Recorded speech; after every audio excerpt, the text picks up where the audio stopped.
They say forests are wide, ancient secrets, and something far more terrifying. In these forests across the UK, people have entered and never returned.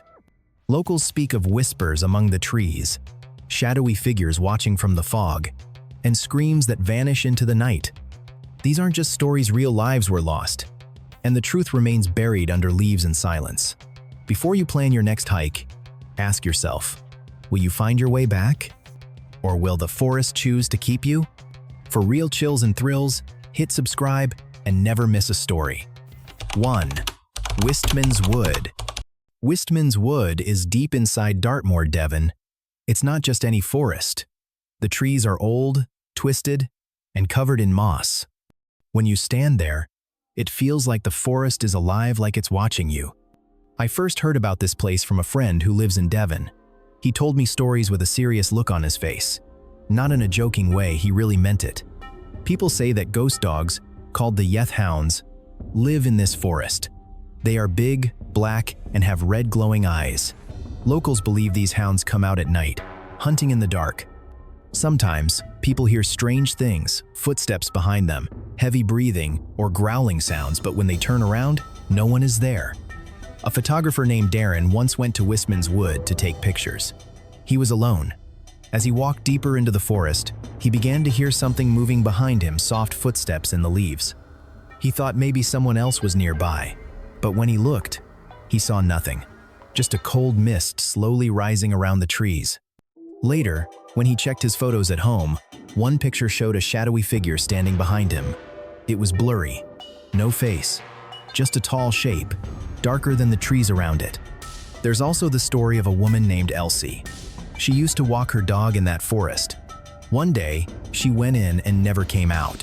Police searched the whole area, but found nothing.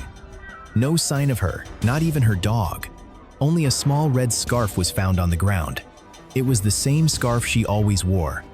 People say Wistman's Wood is not a normal place. It's quiet, yes, but not peaceful. It feels heavy, like the forest remembers everything that has happened there. And if you stay too long, it might remember you too. 2. Epping Forest. Epping Forest is just outside of London. But once you enter, it doesn't feel like the city is anywhere near. It's thick with trees, long winding paths, and parts where no sunlight seems to reach. Locals call it beautiful, but also strange, even dangerous at times. I remember visiting it with a small group of friends during autumn. At first, it felt peaceful, leaves crunching under our feet, the smell of damp earth, and golden light slipping through the branches. But the deeper we went, the more the forest seemed to change. It got quieter, too quiet. No birds, no wind, just our footsteps. One of my friends, Liam, stopped walking. He said he felt like someone was behind us, watching. We laughed at him, thinking he was trying to scare us, but he wasn't smiling. There's an old story locals tell about a woman in white who's been seen wandering the woods. People say she appears near the pond, where her body was found years ago. Some claim she steps out of the fog, crying softly, asking for help. Others say they've heard whispers in the trees, calling their names. A park ranger once told the news he'd seen strange lights between the trees, like lanterns swinging slowly, but no one was there. Another man swore he heard a scream late at night, followed by silence so deep it made his ears ring. One time, a hiker got lost for hours, even though he had a map and GPS. When he was found, he said it felt like the forest kept changing paths, would vanish behind him, and no matter where he turned, he ended up back in the same place. His watch stopped working too. It was like time had paused inside the trees. I haven't been back to Epping since that day. I still remember the feeling like the forest wasn't just a place, but something alive, something that didn't want to let us go. 3. Wistman's Wood. Wistman's Wood doesn't look like any ordinary forest. It's deep in the heart of Dartmoor, and everything about it feels ancient, like it's been watching the world for hundreds of years. The trees are short and twisted, their branches covered in thick green moss. Huge stones lie scattered across the ground, also wrapped in moss, like old bones buried under blankets. Even in daylight, the place feels dark and silent, like the forest is holding its breath. When I first visited, I didn't think much of the stories. People say it's haunted, cursed even. That druids once performed rituals here, and that ghosts still walk among the stones. I thought it was just old folklore, but being there, something felt wrong. The air was heavy, like I was being watched from all sides.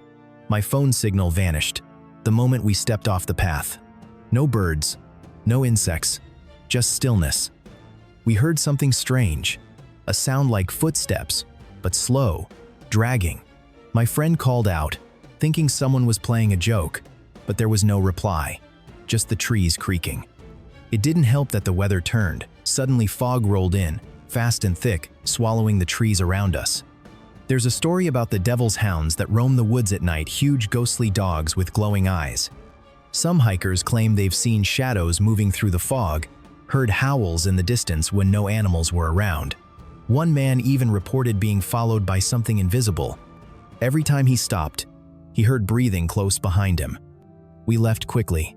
The way back felt longer, like the forest didn't want us to find our way out. For days after, I couldn't stop thinking about it.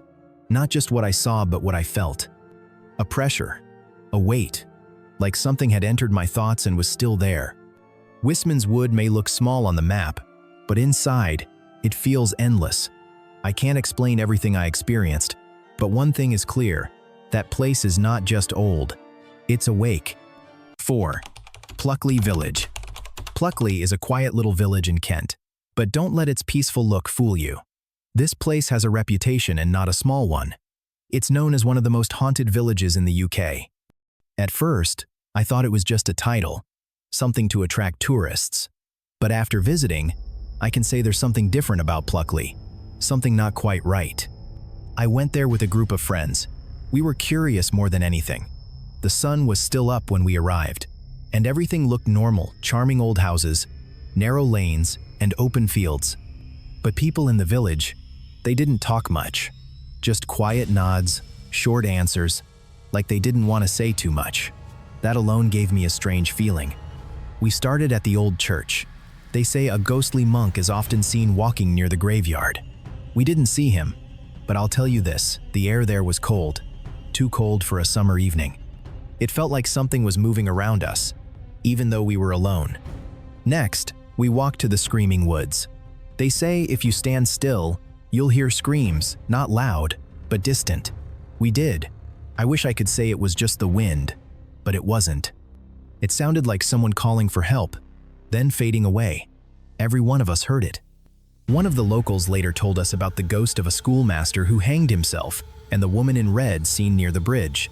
People see her standing silently, staring at the water.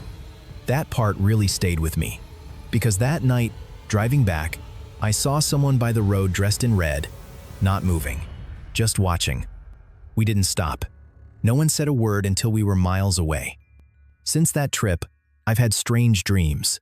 I still think about the woman in red. I know what I saw.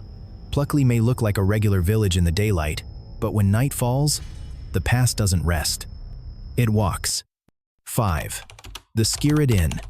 My cousin Zara and I had planned a short trip to Wales just to relax, explore, and get away from our usual routine. Someone told us, if you're looking for real thrill, you have to visit the Scariest Inn. They said it was one of the most haunted pubs in the UK. We laughed at first, but curiosity got the better of us. We booked a room for one night.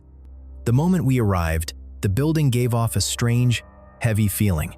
It looked ancient, almost like it held secrets in its walls. Inside, the atmosphere was oddly cold. The woman at the reception smiled, but there was something off about her eyes, like she was tired of pretending everything was fine.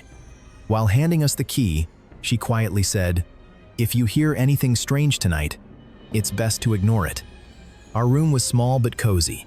After dinner and a bit of wandering around, we went to bed. Around 2 a.m., Zara shook me awake, her face pale and her body trembling. "I saw someone," she whispered. There was a man standing right next to our bed. At first, I thought she'd had a bad dream, but then I felt it too, an unnatural coldness in the air. That's when we heard footsteps from the floor above, slow, dragging steps. But we were on the top floor. Suddenly, someone knocked on our door. Not gently hard, loud bangs. Our hearts raced. Zara grabbed her phone to call someone, but there was no signal, just silence. Thick, choking silence. We stayed awake the rest of the night, too scared to even speak. As soon as the sun rose, we packed up and checked out without saying much. The same woman was at the front desk. She didn't ask anything, just gave us a knowing look, like she understood exactly what we'd experienced. The Scariest Inn isn't just an old building. It's a place trapped in time, haunted by memories and spirits who still wander its halls, not yet ready to rest.